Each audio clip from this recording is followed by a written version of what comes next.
Des nouvelles qui viennent du bleu. La Blue Room.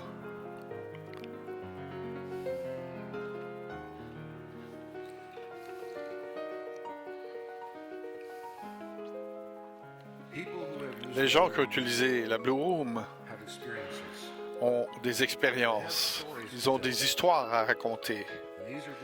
Et ça, c'est uniquement quelques-unes de ces histoires. Certaines de ces histoires viennent avec des preuves avant et après, parce que ces individus ont utilisé le système médical pour obtenir de l'information à propos de la condition de leur corps. Ensuite, ils ont pu utiliser ces données pour construire un plan de traitement, c'est-à-dire établir un plan de traitement. Certains incluaient des médicaments allopathiques, de la médecine des fréquences, des chamans et bien sûr de la focalisation quotidienne, parce que ce sont des individus qui ont découvert qu'ils avaient une bonne raison pour se focaliser. Ce n'était pas uniquement pour le dimanche, parce que leur vie, eh bien, était en jeu quelquefois. Et quelquefois, c'est juste qu'ils en avaient assez. Ils ont dit, OK, ça suffit, ça. Qu'est-ce qui se passe? Qu'est-ce que je vais faire à propos de ceci? Alors, pour vous tous qui avez des histoires de la Blue Room, vous avez des archives médicales, génial. Amenez-les à la personne qui gère votre Blue Room. Si vous n'avez pas d'archives médicales, mais vous pouvez les obtenir, génial. Parce que la Blue Room, c'est la technologie future de la santé.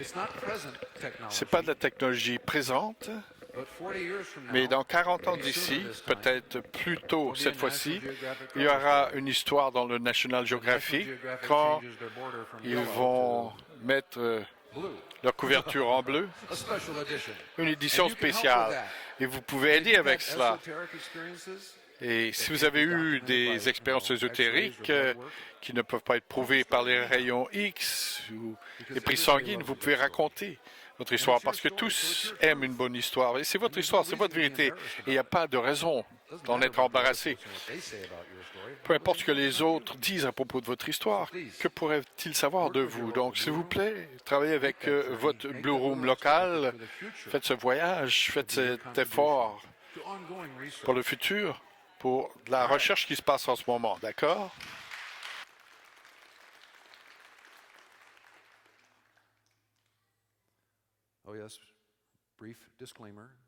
Brièvement, ce sont des témoignages personnels. Vos résultats peuvent varier. Ce qu'on dit ce soir, ça n'a pas été évalué par la FDA, pas encore. Je suis en train de faire une liste pour eux. Un jour, ils vont demander, on va avoir cette liste. Eh bien, voici Rosa Nadali de l'Italie. Rosa Nadali vient d'avoir 80 ans. Elle a commencé la Blue Room en août 2016 à cause de douleurs à l'épaule et de malaise général. Elle a fait 2 à 3 sessions par mois et son niveau de douleur a baissé de 7 à 3. Bien, près de la date de son anniversaire, à chaque année, Rosa a fait un examen médical et des tests en laboratoire parce qu'elle veut savoir ce qui se passe avec son corps. En novembre 2015, ça c'est il y a plus d'un an, son niveau de vitamine D était à 8,2. Ça, c'est après un été en Italie, dans les montagnes, donc avec beaucoup de soleil. Et ça, c'est très bas comme niveau de vitamine D. Au mois de novembre 2016, après avoir fait 9 sessions de Blue Room, son niveau de vitamine D était de 46,7.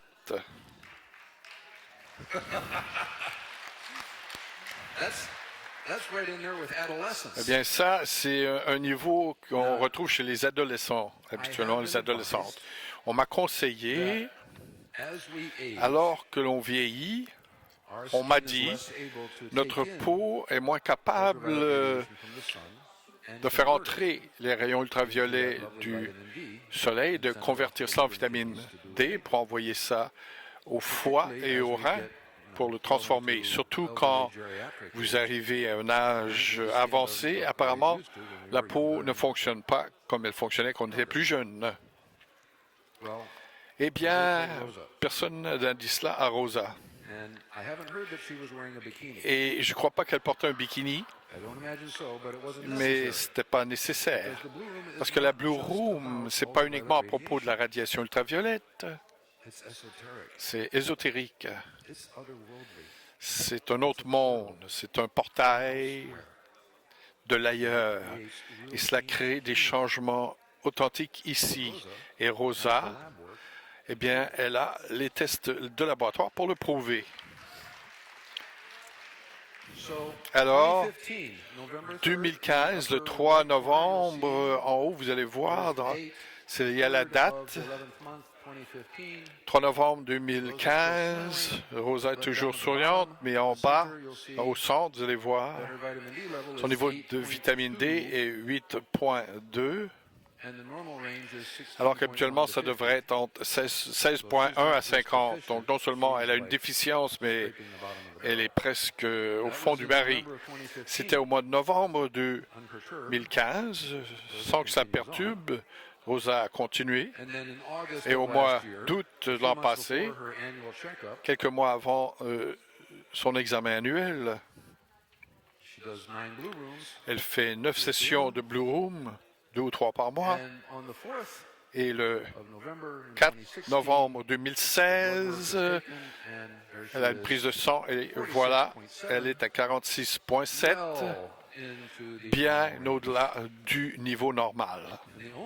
La seule différence, à part sa focalisation quotidienne sur ses attitudes, c'est qu'elle a ajouté des sessions de Blue Room additionnelles. Vous pouvez faire tester votre niveau de vitamine D aux États-Unis.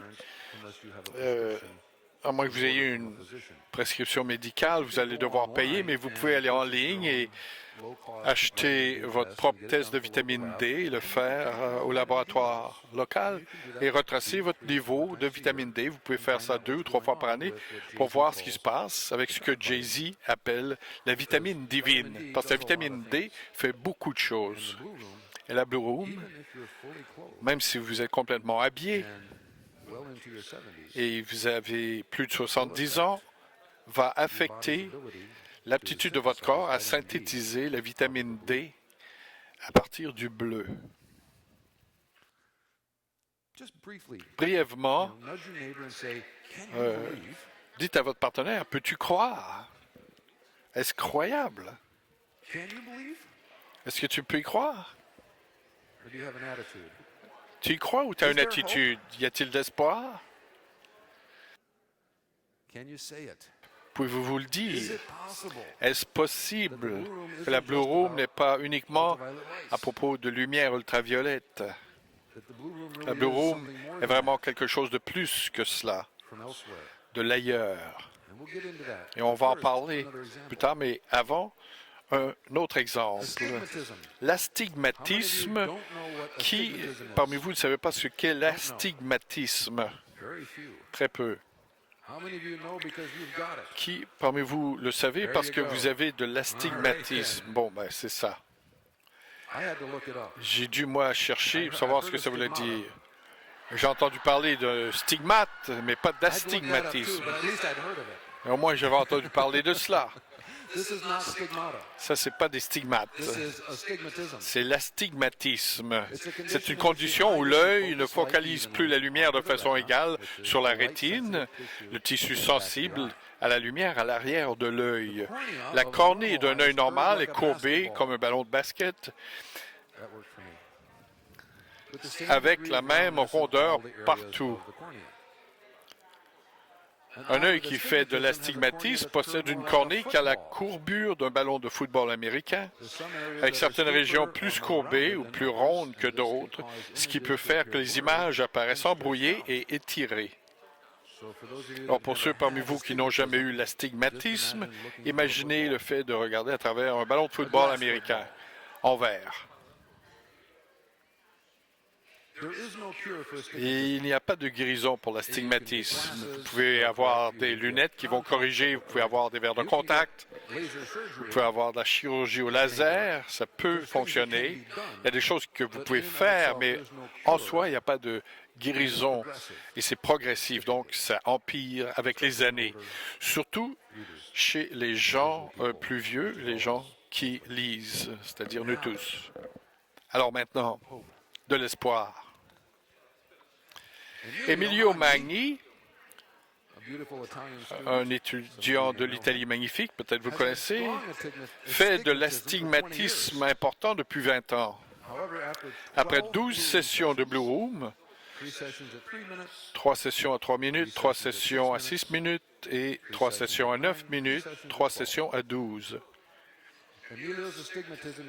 Son astigmatisme a été grandement réduit. Son docteur fut très surpris. Les cornées d'Emilio sont maintenant en excellente condition. Sa vision n'est plus brouillée ou floue. Son docteur a changé ses lunettes pour mettre des verres beaucoup plus légers. Donc, encore un bel exemple.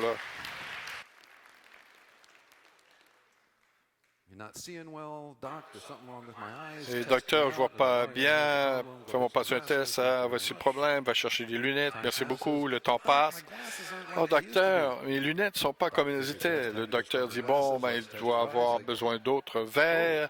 On fait un test. Le docteur dit, ouh, ben, je dois te donner des lunettes beaucoup plus légères. C'est bizarre. Je ne sais pas ce que tu fais. Continue de le faire. Que cela soit ainsi. Et il a amené son examen des yeux pour montrer à sa Blue Room locale et a dit, regarde, je me suis focalisé sur cela avec son bandeau sur ses yeux. Son bandeau était sur ses yeux pour protéger ses yeux, mais la Blue Room est ésotérique.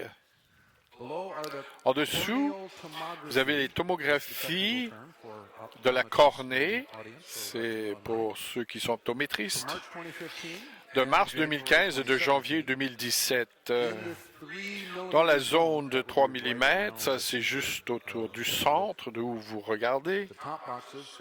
La boîte en haut avec vous pouvez voir que l'astigmatisme décroît de 7,3 à gauche à 2,6. C'est la raison pour laquelle il devait avoir des verres beaucoup plus légers. Emilio a dit que c'est la première fois que son astigmatisme a décru dans les 20 ans où il a eu ce problème. Habituellement, chaque année, eh bien, cela empirait. Et même dans la zone de 5 mm, qui est plus loin du centre de l'œil, il y avait encore un décroissement de 9,6 à 5,5. Donc, Emilio est en chemin vers le futur maintenant. Est-ce que j'ai dit qu'il avait son bandeau dans la Blue Room sur ses yeux? Il avait son bandeau sur les yeux dans la Blue Room. Donc, ce n'était pas uniquement à propos des lampes ultraviolettes. Magnifique. Et pour les gens imbus de médecine, je ne peux pas interpréter cela, mais ça, c'est cette tomographie complète. Je sais que c'est l'œil droit sur chacune. À gauche se trouve, c'est le 3 septembre 2015 et à droite, c'est le 19 janvier 2017, il y a que quelques semaines. Et même si vous regardez les couleurs, vous pouvez voir la différence au niveau de ce schéma de couleurs qui interprète ce qui se passe avec sa cornée et les changements de sa cornée. Merci à Emilio. Mille merci à Emilio.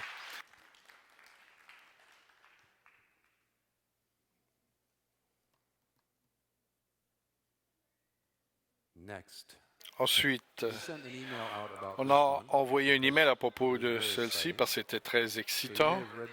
Peut-être que vous avez lu l'email, le courriel, mais ça vaut la peine de réviser cela dans le contexte du travail qu'on fait ici, qui est à propos de l'espoir et du changement pour chacun d'entre nous.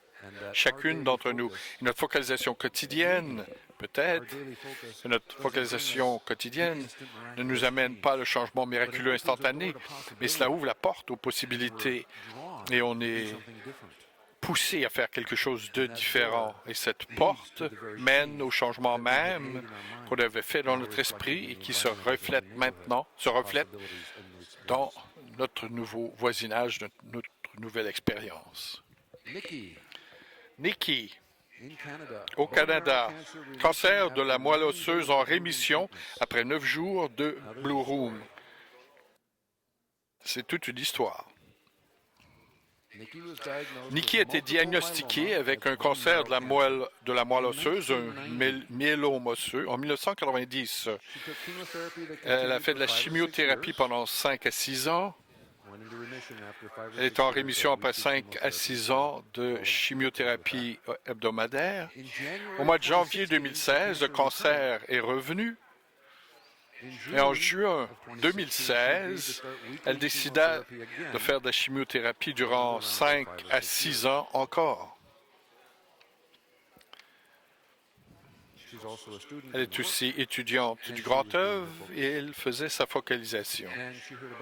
Elle a entendu parler de la Blue Room. Elle ne vivait pas près d'une Blue Room, mais elle a fait un voyage spécial, une vacance de Blue Room. Au mois d'octobre 2016, Nikki visita la Blue Room de Saint-Sauveur, au Québec, avec l'intention de recevoir un miracle. Comme à Lourdes, si vous voulez. Tout comme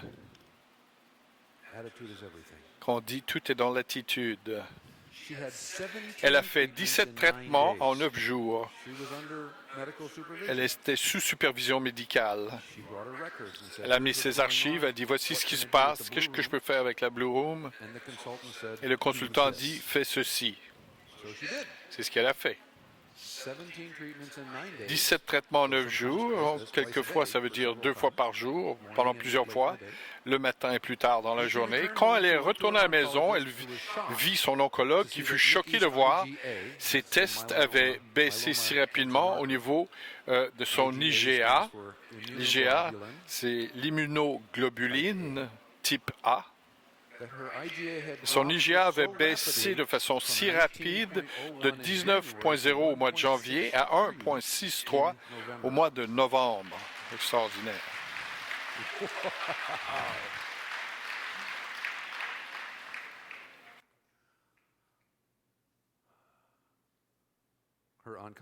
Son oncologue était choqué, c'est le moins qu'on puisse dire. Et je suis si heureux qu'elle soit retournée pour voir son oncologue pour confirmer le miracle, pour avoir une mise à jour, pour incorporer ces données dans sa focalisation et dans son plan de traitement. Ça, c'est de la sagesse.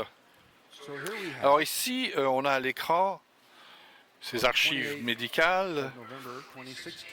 Le 28 novembre 2016, résultats de laboratoire à la clinique de Thunder Bay. Et dans la section du milieu, son IgA est 1,63. Ça, c'est ce qui est normal. C'est pour ça que l'oncologue était choqué, stupéfait, quoi. L'immunoglobuline, c'est le test qu'ils font passer. Et Nikki a aussi amené une copie de son histoire de test, du fait qu'elle avait le cancer à nouveau. On peut regarder la ligne sur IgA et on peut voir le 18 jours de janvier 2016, c'était 19,01, très très haut, très élevé. Ça, c'est très élevé. Ce qui veut dire que votre cancer est retourné, est revenu, c'est élevé. Elle a fait un test qui a suivi au mois de mai 2016. C'est encore très haut. 18,02. Elle se focalisait. Elle fait des changements grâce à sa focalisation simplement du mois de janvier au mois de mai 2016. Mais elle n'était pas satisfaite de cela. Elle dit, bon, ben d'accord, je vais recommencer la chimiothérapie pour protéger mon corps alors que je travaille sur mes attitudes. C'est une femme empreinte de sagesse alors. Elle arrive à la Blue Room alors qu'elle avait coordonné le praticien. Elle a dit, voici mon histoire, qu'est-ce que tu recommandes? Le praticien a dit, 2 fois par jour, viens pendant 10 jours, 2 semaines si tu le peux, et on va voir ce que ça produit comme résultat. Elle est venue, elle est retournée chez elle, elle a eu un test qui a suivi, pour obtenir la preuve. C'est comme de faire la discipline du chant et de trouver sa carte. Et ici, le 28 novembre 2016, on a des résultats magnifiques. Et le marqueur IgA, d'immunoglobuline, dis-je, normal. C'est choquant, stupéfiant. C'est délicieux, bien sûr. C'est magnifique. Elle est très heureuse. Le niveau normal pour l'IgA, l'immunoglobuline, est entre 0,70 à 4,0 grammes par litre. Au niveau de 1,63, indique que la patiente est en rémission. Et l'oncologue, dis-je, de Nikki, a arrêté le traitement de chimiothérapie. L'oncologue de Nikki a arrêté le traitement de chimio 4 ans et demi avant ce qui avait été décidé. Il était très heureux de le faire, d'ailleurs. L'attitude. Et la communauté médicale, elle veut qu'on améliore notre santé. Ils sont sincères quand ils disent qu'ils veulent aider. Ils comprennent l'effet du chaman, ils comprennent le pouvoir de la blouse blanche du médecin, parce qu'il y a tant de gens qui disent, s'il te plaît, fais quelque chose pour moi, guéris-moi. Et on peut transformer ça sans fermer la porte à la communauté médicale et les utiliser. Ils seront très heureux de travailler avec nous, pour la majeure partie.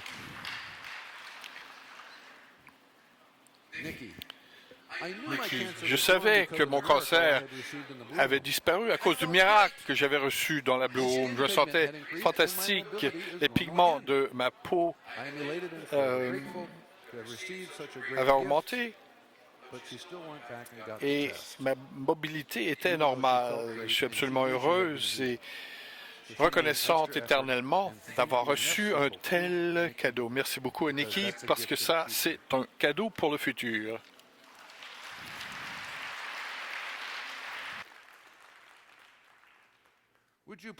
S'il vous plaît, résumez avec votre partenaire ce que vous venez d'entendre.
Magnifique, superbe. Et votre espoir est à quel niveau? Est-ce que c'est en train de monter tout là-haut? Oui, l'espoir est en train de monter tout là-haut. On possède tous cette aptitude. Chaque discipline, à chaque fois qu'on sort d'une session de CNI, ou qu'on sort du twilight, ou la focalisation sur la bougie, sur le miroir, de la marche, notre personnalité a été anesthésiée grâce à toute cette passion qu'on a mise dans le souffle, notre focalisation profonde, et que la personnalité, elle a été éteinte pendant un certain temps, de telle sorte que quelque chose de plus grand peut prendre sa place. Et alors, on a des preuves de ce changement dans notre environnement. Que ce soit la carte sur la clôture où notre corps s'est rendu là, la flèche sur la cible, ou une manifestation dans notre vie, ou quelqu'un qui dit « Wow! Je ne sais pas ce que tu es en train de faire, mais continue de le faire parce que ça marche. » Tu veux bien me donner une copie de ce rapport? Oui, certainement. Est-ce que je peux parler de cela aux médias locaux? Tu veux bien parler de mon expérience avec toi, docteur? Oui, bien sûr. Ou non, je vais montrer le rapport de laboratoire. Vous avez vu de temps à autre qu'il y a des carreaux noirs sur certains des rapports de laboratoire. Il y a certains pays où c'est la loi. Vous ne pouvez pas révéler le nom du docteur sans leur permission écrite. On respecte cela. On est une organisation globale. Et vous allez voir aussi quelquefois où le médecin aime dire « Oui, oui, certainement, dites-le à tout le monde. J'aimerais avoir plus de patients comme toi. » Parce que j'ai étudié la médecine pour avoir des patients comme toi. Reviens, s'il te plaît. D'accord. Plus de recommandations de livres avant qu'on ne poursuive. Le premier livre, et ça c'est, je répète, ça s'appelle « Dans la lumière » par William Campbell Douglas, docteur. Ce livre a été publié en 1993 pour la première fois et ça a tout à voir avec la thérapie avec la lumière ultraviolette qui remonte jusqu'au début, à la fin des années 1800, qui ont fait jusqu'à la Deuxième Guerre mondiale où ça avait été approuvé par les FDA. Et ce l'est aujourd'hui, mais après la Deuxième Guerre mondiale, on a mis de côté cette thérapie parce qu'ils étaient plus intéressés par la chimie et les médicaments. Et les antibiotiques ont eu leur temps. Et dans certaines régions, maintenant, ils n'ont plus de médicaments, d'antibiotiques. Et l'intérêt est en train de s'élever au niveau de la thérapie par la lumière ultraviolette qui permet de guérir les blessures, qui empêche les infections après la chirurgie. En fait, on a un étudiant magnifique qui est aussi un docteur, qui vient tout juste d'avoir été approuvé par un groupe médical pour incorporer la thérapie par la lumière ultraviolette dans sa pratique et d'étudier les bénéfices. Il y a d'autres lieux, plusieurs autres lieux, l'Université de la Californie, peut-être pas cette université, mais une des universités en Californie où il y a tout un protocole et c'est normal pour eux. Donc le futur, eh bien, il est à portée de la main.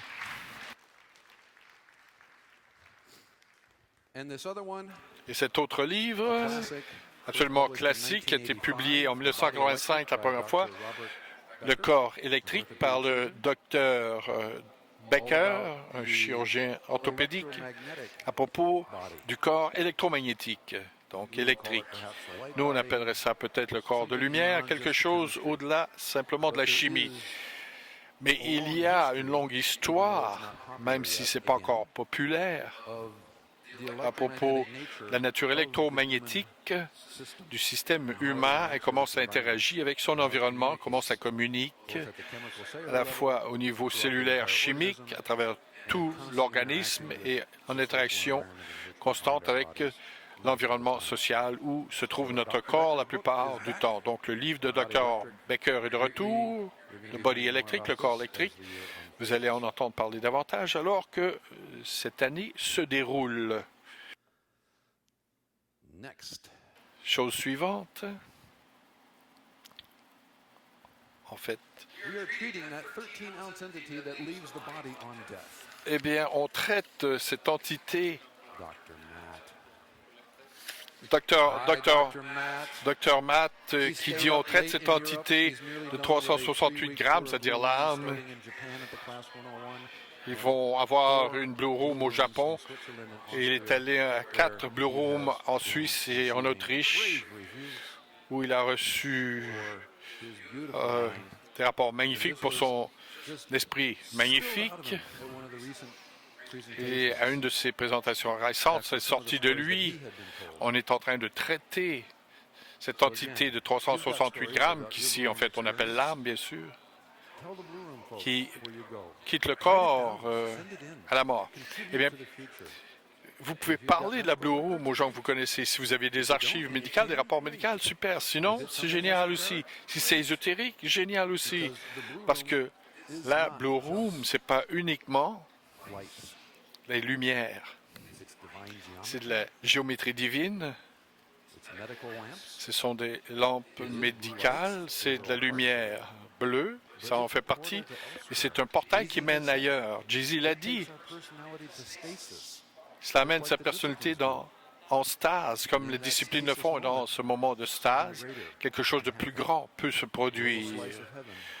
Une petite tranche du ciel sur terre, dans votre Blue Room local. Je refuse toute chose. Je refuse toute chose qui m'aveugle par rapport à ce qui est possible. Et sois-en béni, Jay-Z. Parce que c'était les possibilités, comme vous l'avez vu dans sa présentation vidéo, dans sa conférence l'été dernier et l'été d'avant. Eh bien, j'ai eu ces expériences qu'elle dit, et je pense que c'est comme ceci et comme cela. Et qu'en pensez-vous? Et Matt a dit, construisons, on va en construire une de ces Blue Rooms pour avoir une aventure. Une des histoires qu'on a racontées à Matt, et je suis sûr qu'il va la raconter mieux que moi, mais cela a mené à son commentaire à propos de guérir cette entité, l'âme,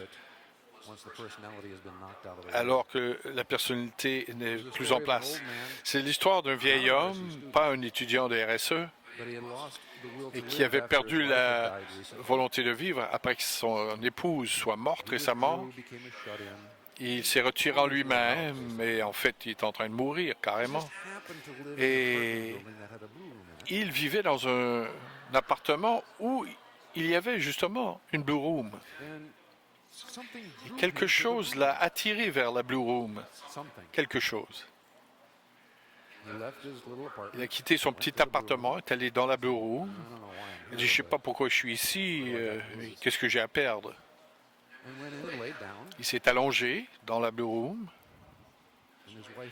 et son épouse lui est apparue dans la Blue Room.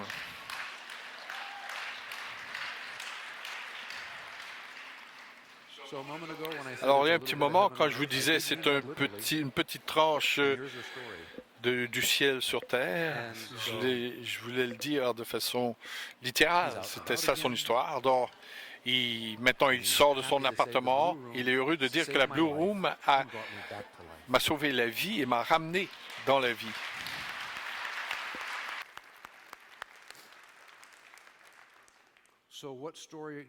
Alors, quelles histoires avez-vous? Et peut-être que vous avez gardé ça pour ne pas les partager parce que vous ne vouliez pas être jugé, vous ne vouliez pas être ridiculisé, vous ne vouliez pas qu'on vous dise tout ça c'est dans votre esprit. Bien sûr, c'est mon esprit, c'est ma réalité, merci beaucoup. Quelle histoire pourriez-vous partager qui pourrait changer le futur de quelqu'un d'autre? Tournez-vous vers votre partenaire et partagez.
Oh, bon sang, de bon sang.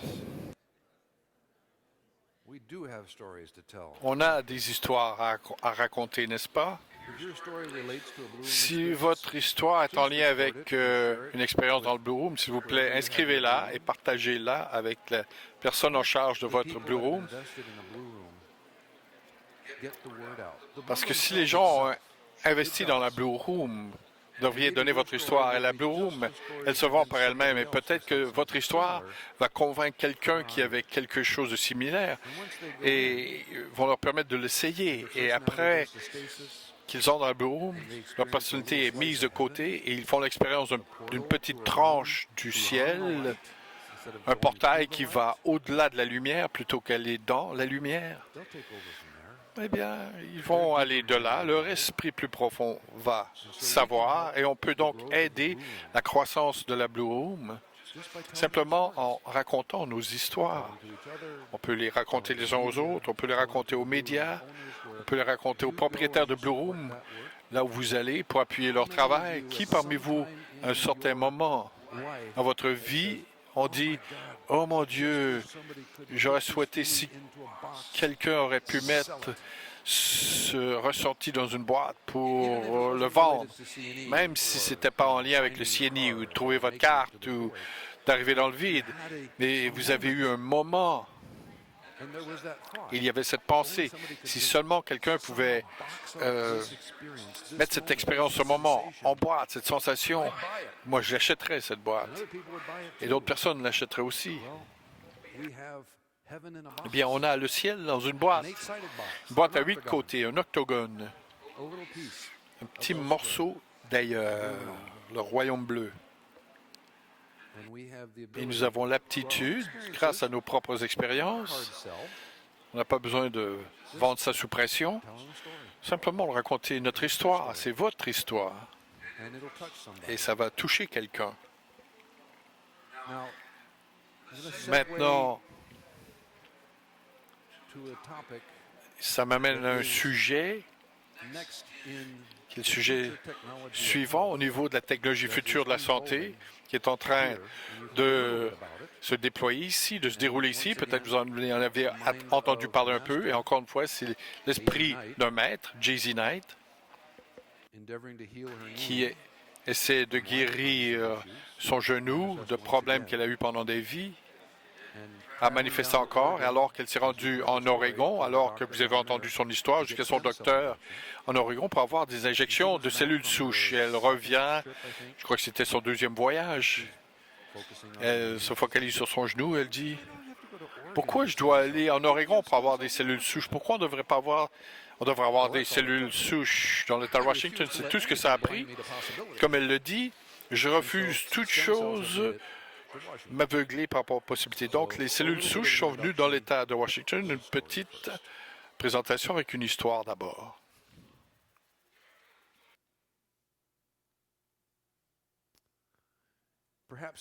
Peut-être vous vous souvenez de Austin? Oui. La thérapie par cellules souches versus l'arthrite rhumatoïde. Parce que Austin a une attitude et il ne désire pas y sombrer en tant que jeune homme avec l'arthrite. Et si vous le connaissez depuis quelques années, vous avez interagi avec lui parce qu'il travaille à la Blue Room d'Olympia. Vous avez vu par vous-même son évolution personnelle.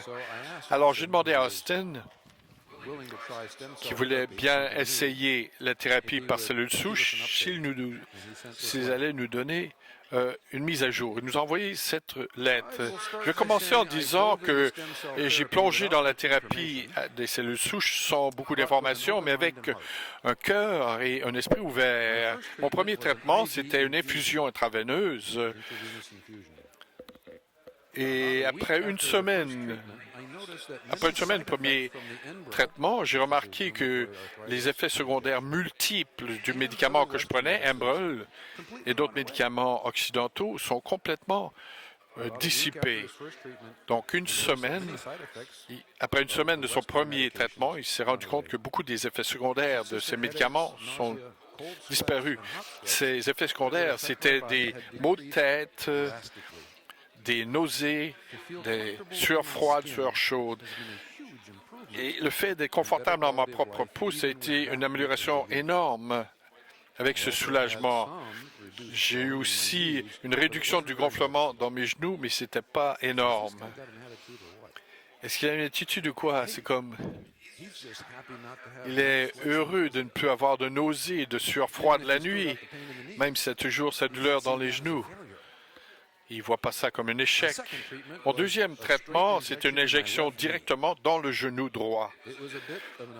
C'était une expérience plutôt inconfortable, mais toute mon intention, c'était de guérir mes genoux. Mon genou gauche, c'est lui qui me fait le plus mal au niveau de mes joints. Après mon injection et après un traitement dans la Blue Room, je suis allé travailler et j'ai remarqué que la douleur diminuait à chaque heure. Petite note, j'ai utilisé le Blue Room 2 à 3 fois par semaine. Et après chaque traitement, eh bien, mes joints sont plus flexibles, me sont plus détendus. Étant donné que c'est le stress qui cause l'inflammation, ça aide beaucoup ma condition. Je sens aussi que ma guérison est de plus en plus profonde et m'aide dans ma croissance et mon succès futur. Il y a plus. Mon injection, ma troisième injection, la plus récente, était vraiment extraordinaire. J'ai eu 1 cc dans chaque genou. Après 2 semaines, j'ai remarqué que le gonflement dans chacun des genoux a diminué énormément.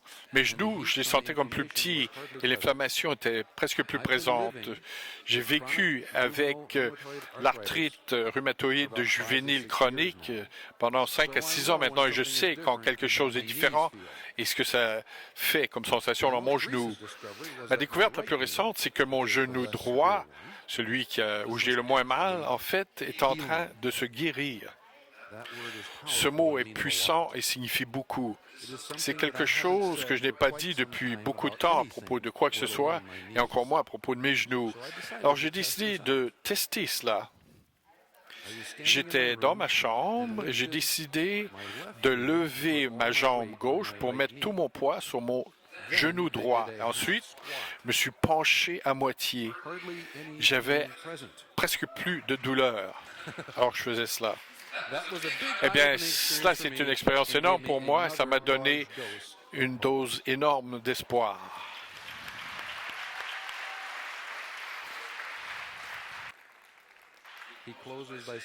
Il termine en disant, je remercie tout le monde. Vous avez tous joué un immense rôle dans ma vie heureuse, en santé et productive. Bien remplie.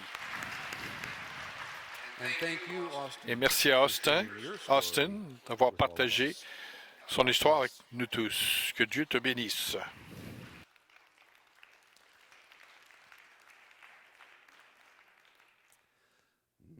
Ensuite,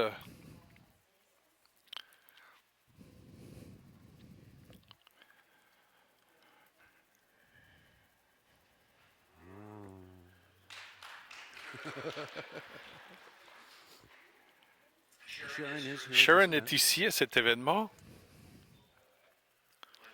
Le 6 janvier de cette année, Sharon est tombée durant l'enregistrement, durant le week-end de la création de l'année. Elle est allée aux urgences pour faire des rayons X. Elle avait fracturé les 2 têtes du radius dans chaque bras. J'ai dû donc vérifier qu'est-ce que c'était.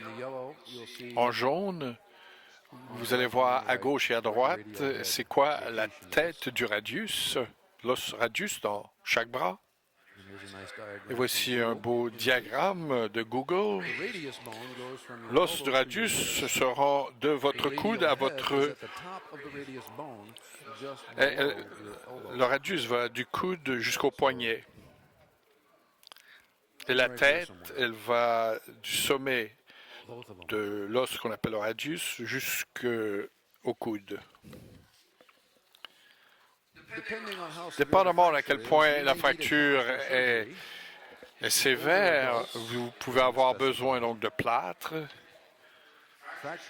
Et chez les adultes plus âgés, Ça prend environ de 8 à 10 semaines pour guérir une fracture. Donc ça, c'est les données qui viennent du système médical. C'est de bonnes données à savoir, à connaître.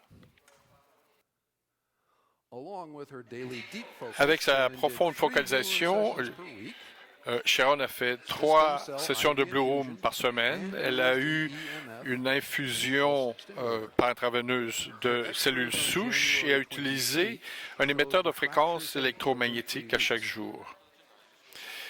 Et son chirurgien orthopédique a dit, c'est une guérison extraordinaire, incroyable. Non, tu n'as pas besoin de plâtre ni de chirurgie. C'est-à-dire, les rayons X ont démontré que le 28 janvier, donc 3 semaines après l'accident, la fracture avait été guérie.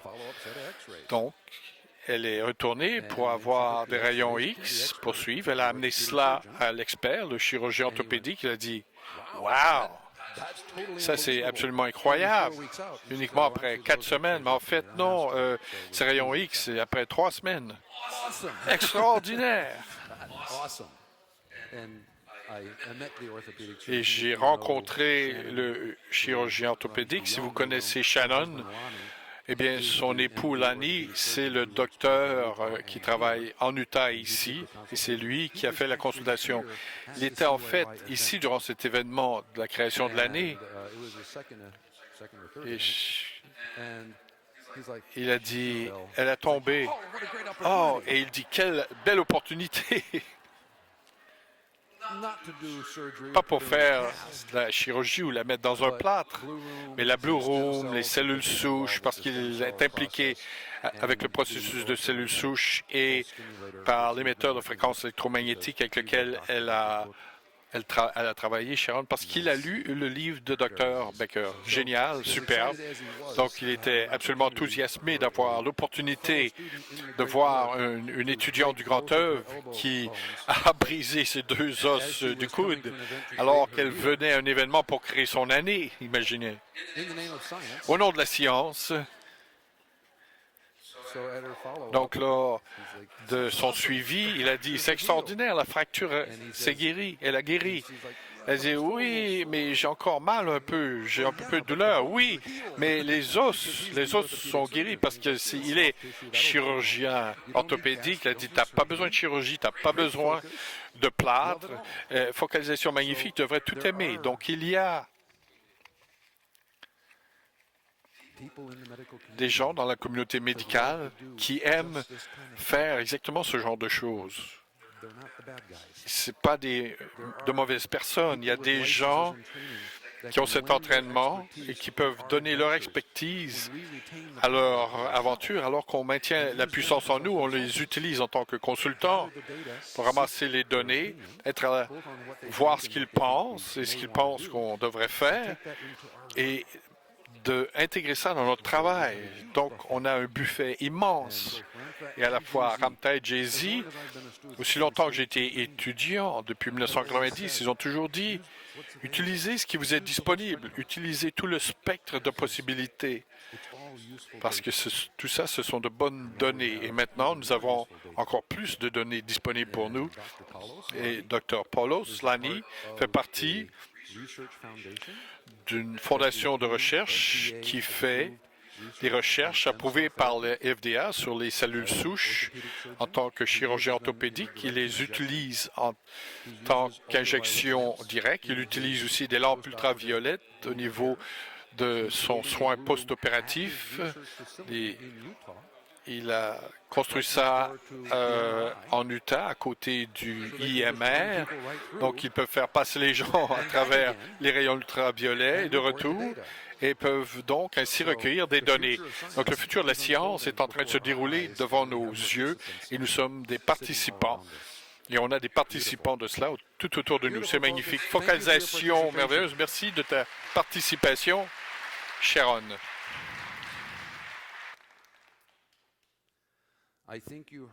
Je pense que vous avez entendu lors des réflexions de Jay-Z de cet après-midi qu'elle avait eu, en plus des injections en Oregon l'an passé, elle a eu au moins 2 infusions intraveineuses de cellules souches où ça parcourt à travers tout son corps et elle a commencé à voir son genou après 2 ans.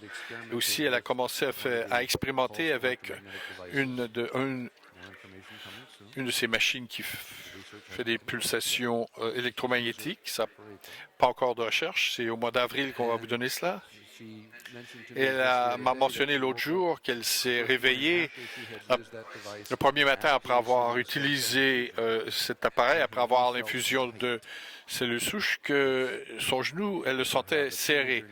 Si vous avez un adolescent, vous sentez que le genou est bien là. Donc, les cellules souches naviguent en accord avec les signaux électromagnétiques. Un des signaux, dis-je, ça peut être notre pensée focalisée. Ça peut être une machine qui produit cette pulsation électromagnétique, ou ça peut être l'information naturelle ou l'inflammation naturelle qui se trouve dans la blessure, qui attire les cellules souches pour qu'elles puissent commencer leur fonction de guérison. Donc, j'ai une autre petite vidéo sur le sujet des cellules souches, une histoire qui vient d'ailleurs, ce qui a été accompli avec les thérapies, dis-je, des cellules souches qui se produit. Ça vient du Canada. Cette vidéo, s'il vous plaît.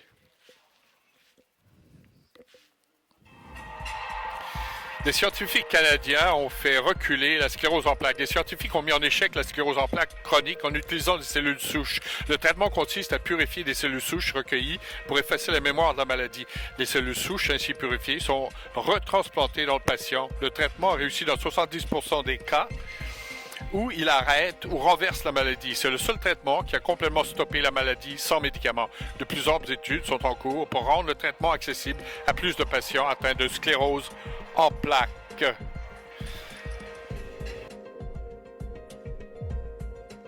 Et ça nous vient de Les Humains du futur. Vous avez l'adresse.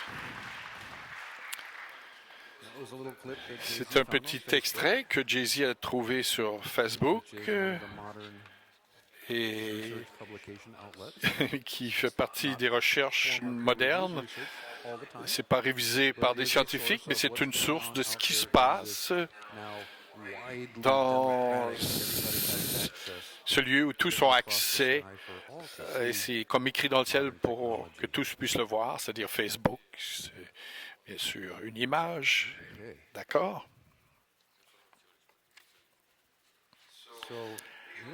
Alors, je vais parler de façon plus spécifique maintenant. Vous voulez prendre une petite pause pour vous étirer? Non? D'accord. Donc, la thérapie par cellules souches, eh bien, cela s'est produit depuis un certain temps, mais ça n'a pas été disponible de façon large depuis quelque temps. Donc, ça, je vais vous introduire un peu le vocabulaire que vous pouvez ajouter à votre base de connaissances à propos de la technologie du futur de la santé qui est en train de devenir disponible rapidement pour nous tous et pourquoi, si nous sommes des individus qui sont intéressés par l'immortalité, on devrait être intéressé par ce sujet spécifique. La thérapie par cellules souches, il y a 2 types de cellules souches. J'ai simplifié tout cela, mais c'est adéquat. Je n'ai pas de doctorat ou quoi que ce soit. Je n'ai même pas une maîtrise de l'université. Je suis en train de travailler à être un maître en étant la conquête de moi-même. D'accord. Alors, la première sorte, c'est les cellules souches embryonnaires. C'est à ce moment-là quand le spermatozoïde et l'ovule s'assemblent pour créer un embryon. La deuxième sorte, c'est tout le reste. Et j'ai tout rassemblé ça en termes de tout le reste parce que, alors que vous commencez à lire à propos des cellules souches et des recherches sur les cellules souches et la thérapie sur les cellules souches et des controverses autour de tout cela, vous allez trouver un grand éventail de noms de cellules souches. À la base, il y a l'embryon et les cellules souches embryonnaires qui ont été impliqués dans tous les débats sous le président Bush, les fondations du gouvernement fédéral, parce que cela vient uniquement quand le spermatozoïde et l'ovule s'assemblent. Pour certains modèles de réalité, selon certaines croyances, c'est le début de la vie humaine et donc ça ne devrait pas être sacrifié pour la science. Alors, le côté plus, c'est que ces cellules souches embryonnaires peuvent devenir n'importe quoi. Le côté négatif, c'est la politique et d'autres choses. Il y a d'autres côtés négatifs, mais c'est pour plus tard. Tout le reste, eh bien, c'est ce qu'on appelle généralement des cellules souches adultes. Ça ne veut pas dire qu'elles viennent des adultes, ça veut dire que la cellule souche elle-même est une cellule adulte. Même si c'est un bébé, cellule souche, ça ne fait plus partie de l'embryon, c'est ce qu'on considère une cellule souche adulte. Et donc, ce dont je vais vous parler, ce sont des cellules souches bébés, entre guillemets. C'est des cellules souches qui ne sont pas entrées dans le bébé, mais auraient pu. Alors que ce qu'on a dans notre propre corps, qui est une source de cellules souches, c'est ce que Dr. Lani appelle les cellules souches des vieilles personnes, avec tout ce qui est sous-jacent en termes d'implication qui lui donne un cœur léger, mais c'est important. Donc, vocabulaire des cellules souches.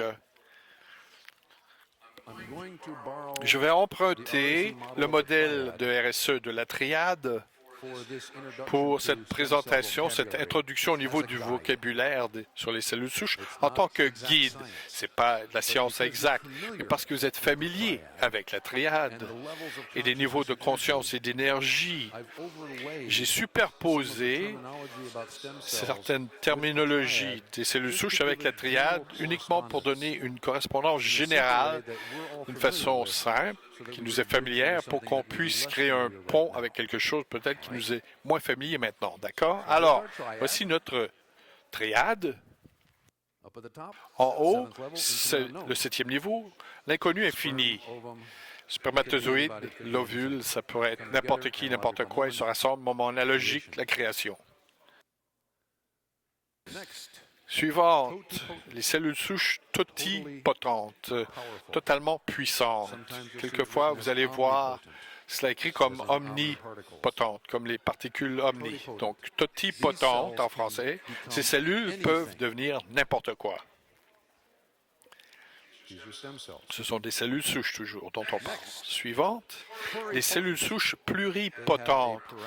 Eh bien, elles ont une pluralité de possibilités, plusieurs possibilités, mais elles ont fait un changement du fait d'être des potentiels totaux. Et ce changement, c'est les cellules souches pluripotentes peuvent devenir n'importe quoi, sauf le placenta. Peuvent devenir toute chose sauf le placenta.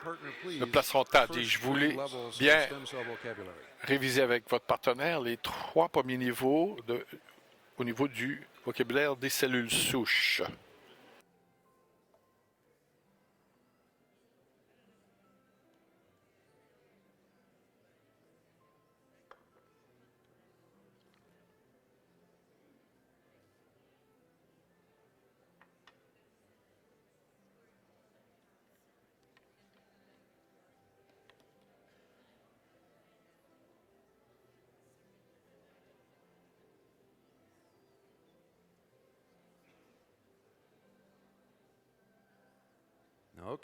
D'accord? Alors, encore une fois, une première introduction au vocabulaire des cellules souches. Tout simplement, je ne suis pas un expert. J'utilise M. Google beaucoup durant ces 2 derniers mois. Le spermatozoïde, l'ovule qui s'assemblent, c'est ce qu'on appelle cellules souches totipotentes ou omnipotentes. Cette nouvelle cellule commence à faire cette chose.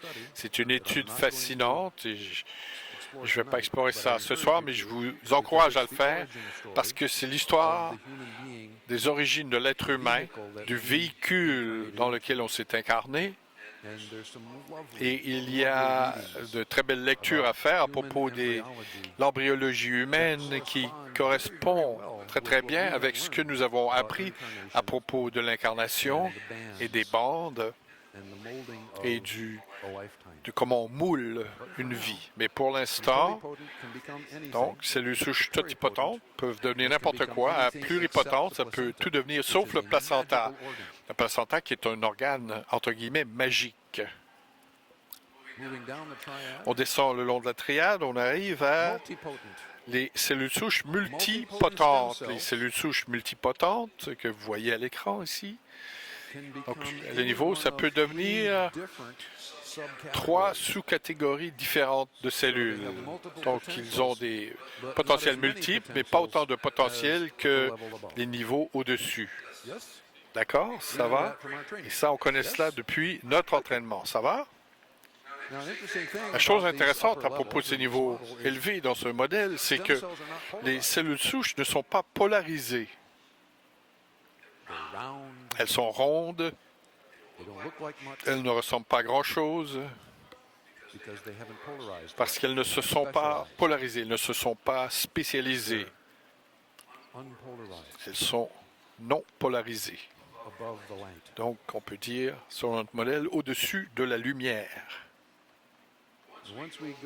Après, quand on arrive dans la polarisation, on arrive dans la spécialisation, et là, ce ne sont plus des cellules souches. Donc, ça fait partie des 200 quelques types de cellules spécialisées qui nous donnent ce corps magnifique. Alors, les cellules souches, il y a 3 catégories. Les cellules souches totipotentes, pluripotentes et multipotentes. Elles ne sont pas polarisées, ce qui est bien. C'est pas ni bien ni mauvais, je m'auto-corrige. D'accord. Maintenant, les 3 catégories de spécialisation, j'ai écrit ce qui correspond au niveau inférieur de la triade, et ça, ce sont des cellules polarisées. Elles se sont différenciées, elles possèdent une identité, elles sont spécialisées, elles sont en mission de Dieu.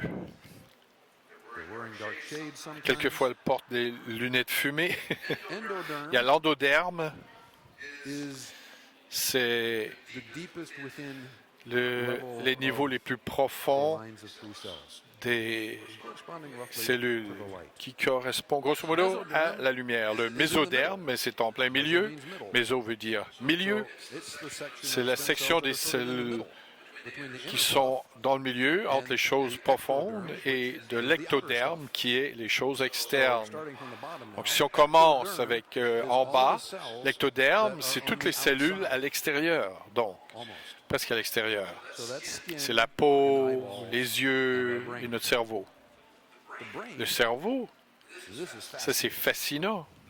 Le cerveau fait partie de la lignée de l'ectoderme.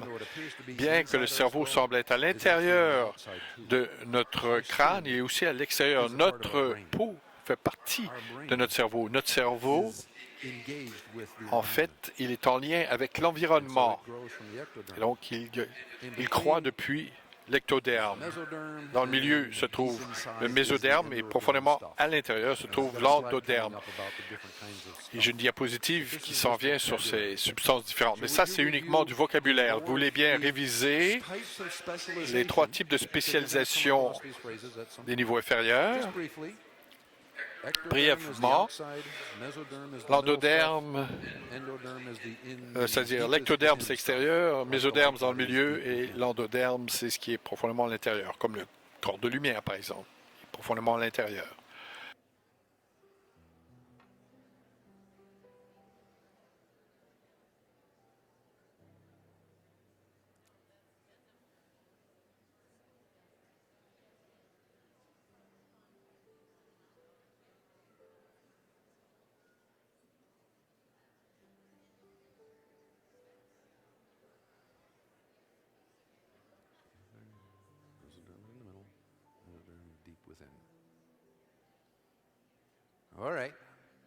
D'accord? Ça, c'est une introduction. Nous sommes en train d'établir la scène pour la connaissance. On établit la scène pour faire connaître un inconnu. Donc, depuis la lumière vers le bas, on a 3 régions de spécialisation des cellules, comme on a des niveaux différents. Ça, ce ne sont pas des cellules souches, ce sont des cellules qui se spécialisent, qui ont une mission. Elles sont devenues différentes. Et depuis le 4e niveau vers le haut, c'est le royaume des cellules souches et elles peuvent devenir toutes choses, sauf certaines petites choses qu'elles ne peuvent pas devenir. Les cellules souches sont indifférenciées, ce qui veut dire non polarisées. Ce sont des cellules qui peuvent se développer pour devenir plus spécialisées ou des cellules polarisées. La polarité des cellules fait référence à la différence au niveau de la forme, de la structure, de la fonction des cellules. Presque tous les types de cellules démontrent une certaine polarité qui leur permet en fait, d'avoir des fonctions spécialisées.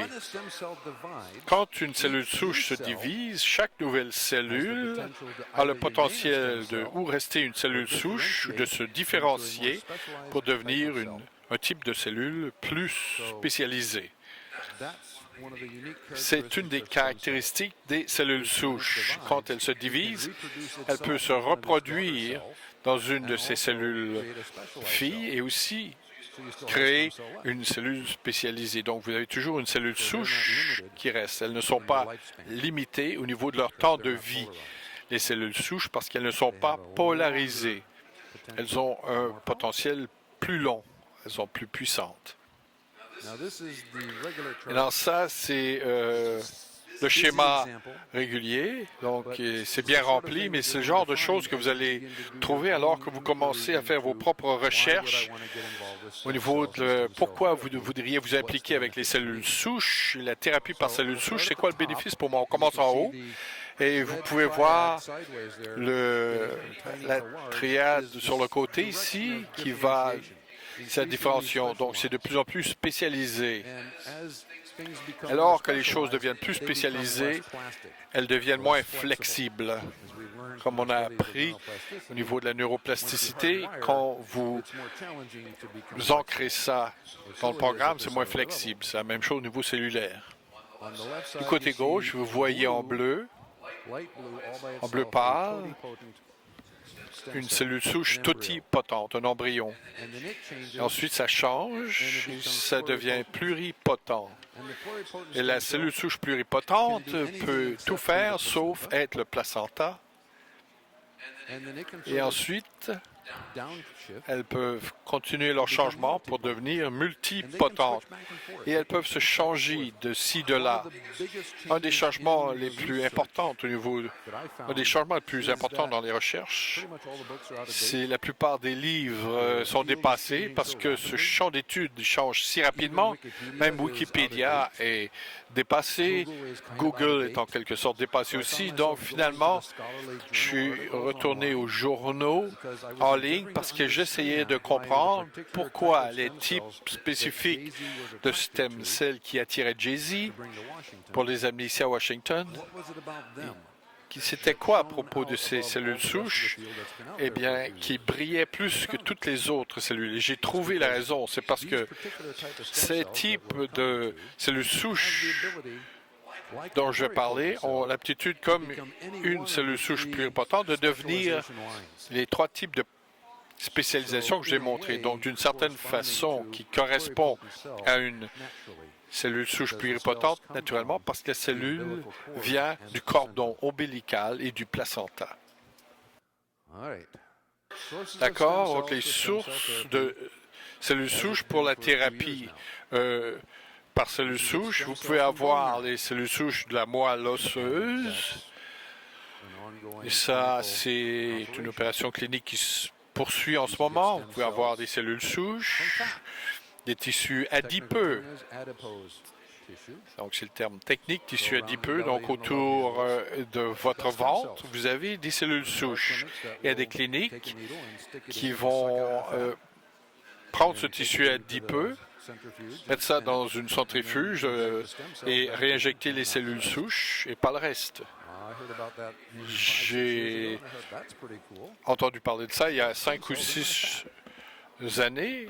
Je me suis dit, eh bien, dans mes tissus adipeux, j'ai des cellules souches. Donc, il y a une valeur au tissu adipeux. N'est-ce pas que Ramtha nous a toujours dit ça? Il nous a dit qu'il ne voulait pas être tout mince dans les jours à venir. Et s'il nous avait dit c'est à cause des cellules souches, peut-être on ne l'aurait pas cru. C'est une blague, bien sûr. Le sang du cordon ombilical, ça c'est le sang qui ne s'est pas rendu dans le nombril. Et pendant plusieurs années, il y a eu des services publics et privés qui permettent aux familles de stocker justement le cordon ombilical, son sang, non seulement parce qu'il y a des cellules souches qui peuvent aider les membres de la famille qui ont des maladies du sang, il y a aussi beaucoup de choses magnifiques dans le plasma pour cette famille ou pour les gens qui ont des types similaires de sang. Ça, c'est ce qui est le plus commun alors que vous faites votre propre recherche, si vous décidez de faire cette recherche. Ensuite, il y a le cordon ombilical lui-même. En fait, il y a des choses dans ce qu'il jette. C'est ce qu'on appelle la gelée de Wharton. C'est M. Wharton. Et il y a des cellules souches. Ça, c'est une des sources de cellules souches, du sérum de cellules souches que Jay-Z a trouvé et a maintenant amené dans l'État de Washington et bientôt dans dans les Blue Rooms partout dans le monde. Et finalement, il y a le placenta et le fluide amniotique qui sont une source riche de cellules souches. Une des choses merveilleuses à propos de ces deux-là, ces cellules souches ne sont pas spécialisées. C'est ce qu'on appelle, ils ont un privilège au niveau de l'immunité. Ce qui veut dire que toute personne peut les utiliser. Un des docteurs que je regardais disait que ces cellules souches en particulier, c'est comme vous n'avez pas besoin d'être le bon type sanguin, vous n'avez pas besoin de tout un nombre de facteurs, alors que d'autres cellules souches exigent cela. C'est comme des donneurs universels, ces cellules souches. Vous voulez bien réviser brièvement avec votre partenaire?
Quand un privilège vaut de l'immunité, ça veut dire que vous n'aurez pas de réaction immunitaire si vous obtenez ces cellules souches, parce qu'elles ne possèdent pas ces marqueurs au niveau de leur identité, pas encore, qui activerait votre système immunitaire, qui dirait « Ah, ça, c'est un corps étranger ».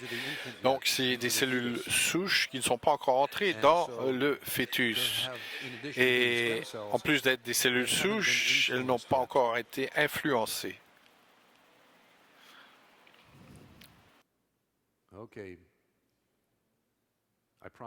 Donc, je vous promets, j'ai presque terminé avec le vocabulaire. Les cellules souches disent mésenchymateuses. Ce sont des cellules souches qui peuvent se différencier dans n'importe quelle des spécialisations, c'est-à-dire plus de 200 types de cellules dans le corps.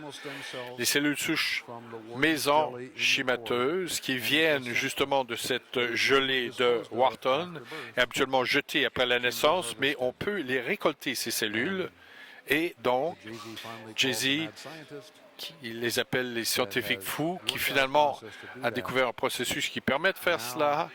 Et avec le fait d'avoir, si vous voulez, les gens qui ont le sang du cordon ombilical, eh bien, s'ils donnent le cordon lui-même et le placenta, eh bien, ce docteur ne charge pas le coût usuel. Il peut traiter le placenta et le cordon et en extraire, dis-je, des cellules souches, et c'est ce qui est disponible.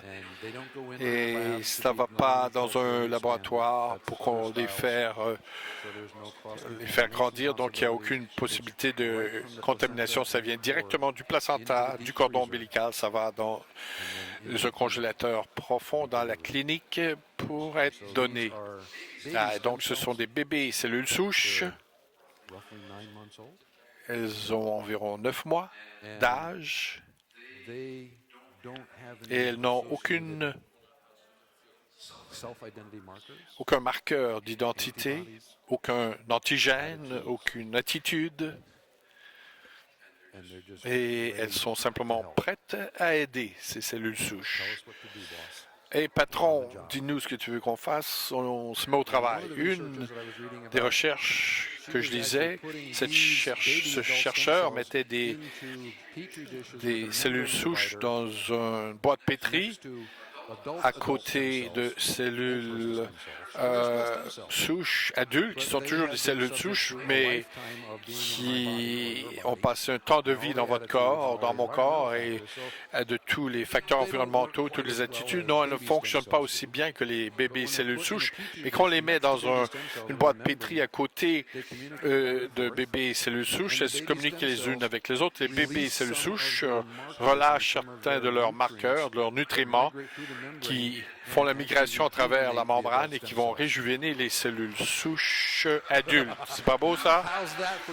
Hey, c'est pas super cool, super génial. Le docteur, elle est amusante parce qu'elle dit, je crois que ces cellules souches sont plus intelligentes que nous, mais on va trouver une façon de les faire travailler. Donc, ils sont en train de construire des machines avec les cellules souches. Et ce que notre professeur nous avait dit il y a longtemps, il y a certaines civilisations qui ne se promènent pas en vaisseau de métal. Leur vaisseau est fait de cellules souches. Eh bien, la technologie moderne est vraiment la poursuite d'une technologie dans le laboratoire pour faire grossir des organes qui peuvent être ensuite transplantés parce qu'ils n'ont aucun marqueur. Ils peuvent même faire du sang. Et pendant tout ce temps, alors, vous pouvez directement à la source, dans nos Blue Rooms locales et toutes nos Blue Rooms à travers la planète, et obtenir les bébés cellules souches directement du cordon ombilical, du placenta, et de leur permettre de travailler pour vous tout de suite.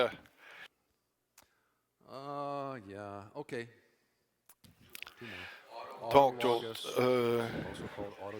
autologue, qu'on appelle aussi autogénique ou allogénique. Auto veut dire soi.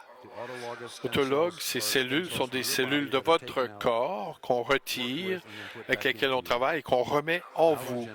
Des cellules allogéniques, cellules souches allogéniques, ça veut dire des cellules souches qui viennent d'un autre corps que le vôtre et qu'on vous donne à vous. Donc, c'est deux termes que vous allez voir alors que vous faites des recherches là-dessus.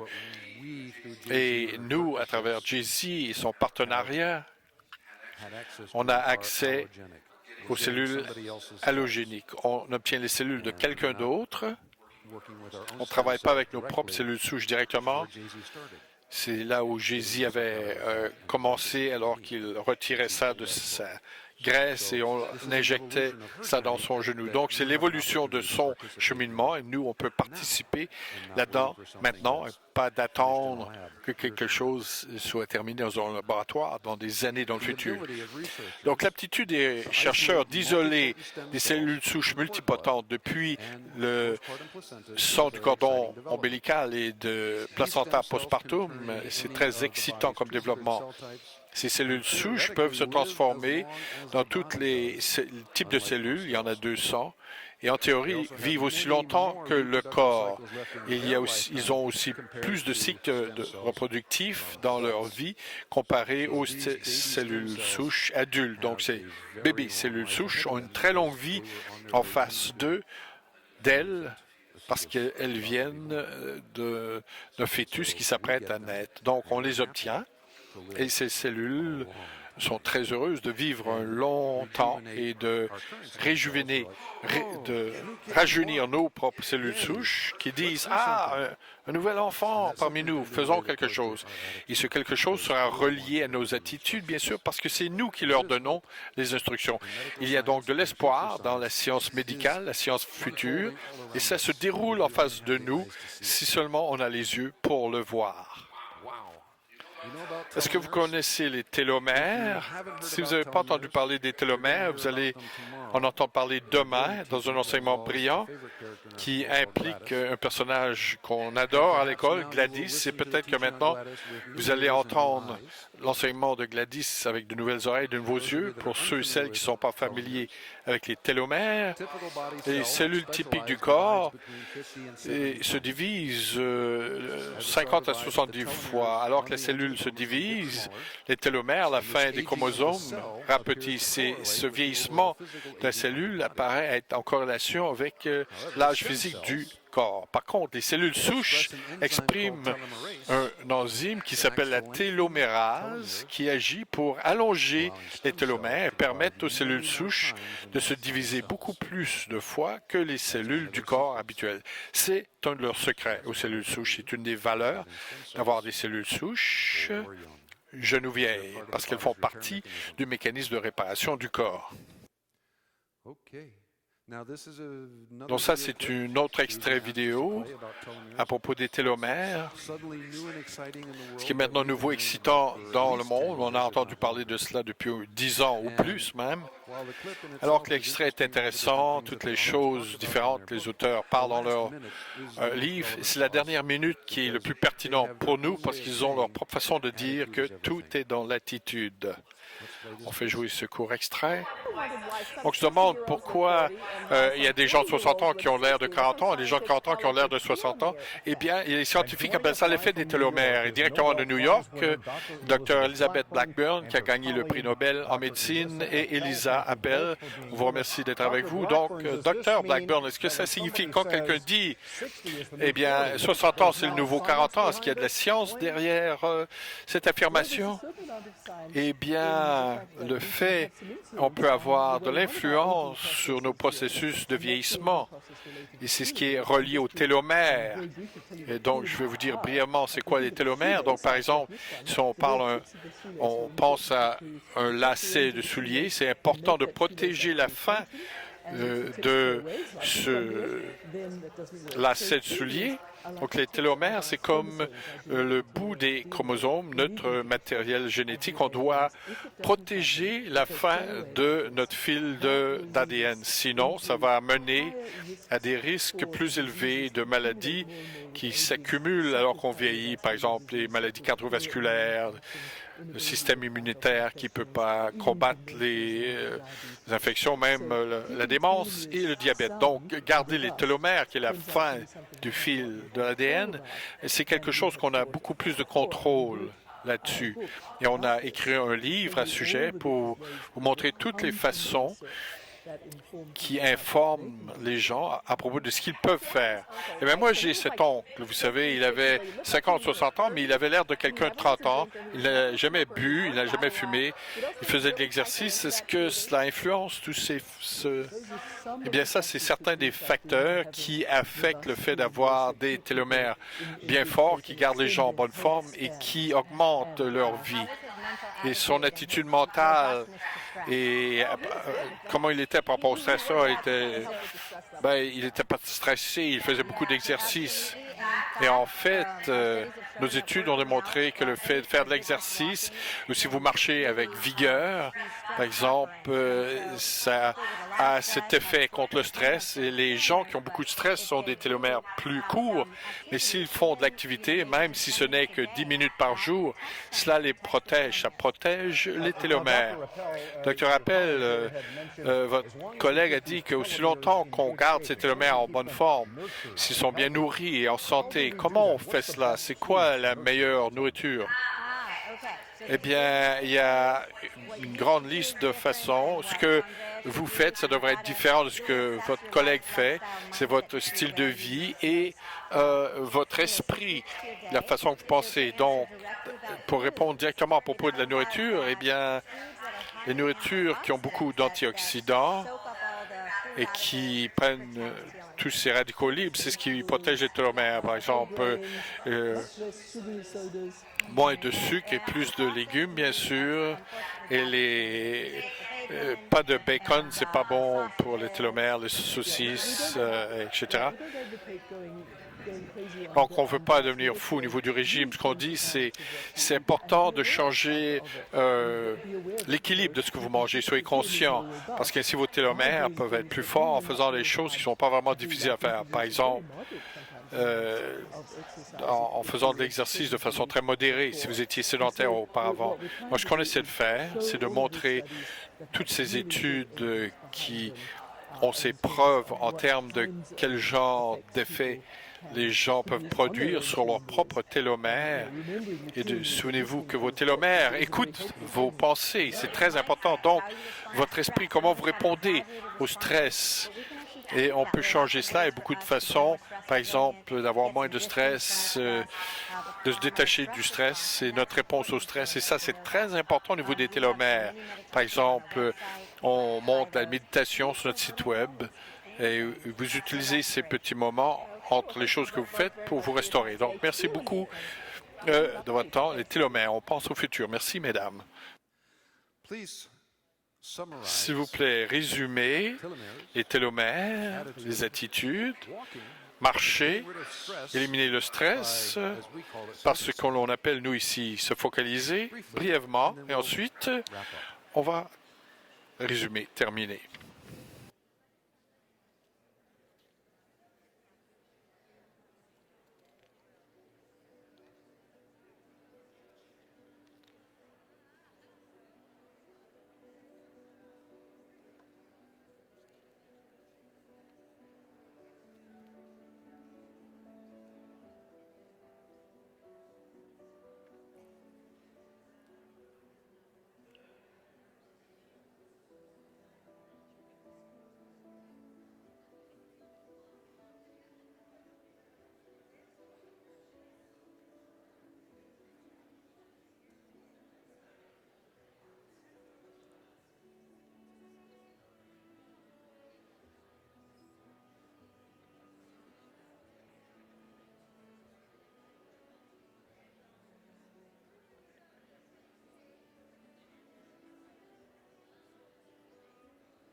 Excellent. Maintenant, bien sûr, le prix Nobel et sa partenaire ont un livre, c'est la raison pour laquelle ils étaient sur Fox News, et le livre s'appelle « L'effet télomère », « The Telomere Effect ». C'est disponible au Café Quantum. Et je viens tout juste de regarder l'index à l'arrière. Il ne mentionne pas les cellules souches. Ça va de Starbucks à stress. Par contre, une des belles choses à propos des cellules souches, c'est qu'elles usinent l'enzyme qui s'appelle la télomérase, qui répare les télomères alors que les cellules se divisent, de telle sorte qu'ils peuvent continuer d'avoir une longue vie prospère et heureuse. Alors, on en arrive à la clôture. Ici, en ce moment même, la thérapie par cellules souches est disponible dans l'État de Washington.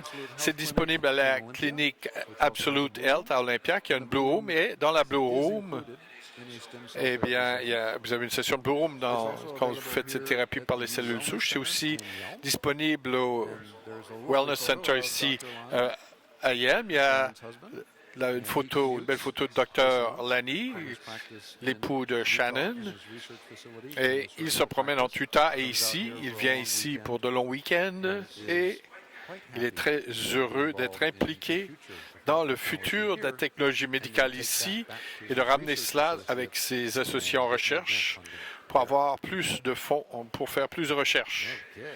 D'accord.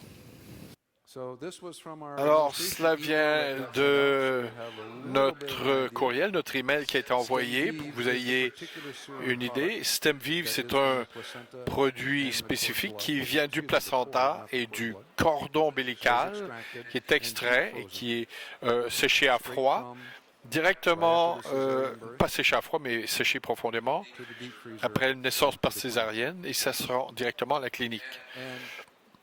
Et bien sûr, tous les donneurs ils passent un examen et si ça passe les exigences, eh bien, le sang de leur cordon ombilical est stocké pour toute leur vie.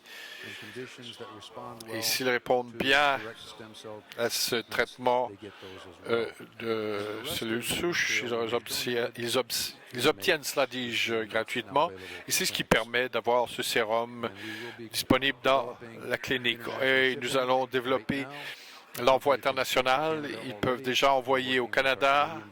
On est en train de travailler avec notre équipe au Canada, de Blue Room.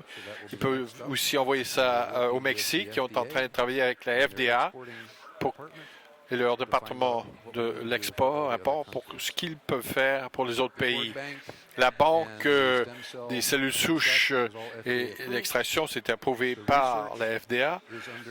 La recherche se fait, c'est géré par la FDA. Donc, en tant que candidat pour la thérapie de cellules souches, vous remplissez le formulaire, c'est révisé par Dr. Lanny. Bientôt, on aura d'autres docteurs. Si vous correspondez aux critères et vous voulez bien donner vos données,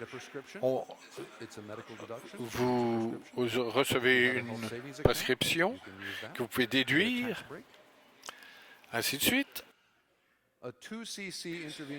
Donc, une infusion intraveineuse qui est l'habituel, 2 cc, 2 cm3, ça coûte 3 000 $. Ça inclut une session de Blue Room, ça inclut en fait toute la procédure médicale. Et donc, ils vont vous suivre après 6 semaines et après 12 semaines pour pouvoir obtenir ces données qui font partie du programme de recherche qui contribue à ce processus dans le futur. Les deux locations ici vous offrent aussi un financement possible. Comme j'ai dit, il y a aussi une session de Blue Room après votre injection de cellules souches, c'est inclus dans le prix. Pour tout amener ça dans cette stase et cette belle tranche du ciel avant de retourner sur le plan terrestre en tant que nouvelle attitude.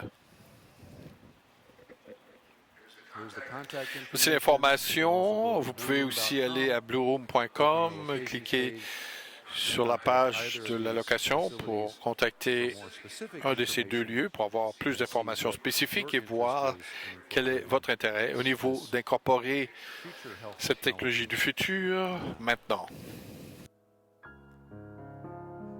Merci à tous et à toutes de votre attention.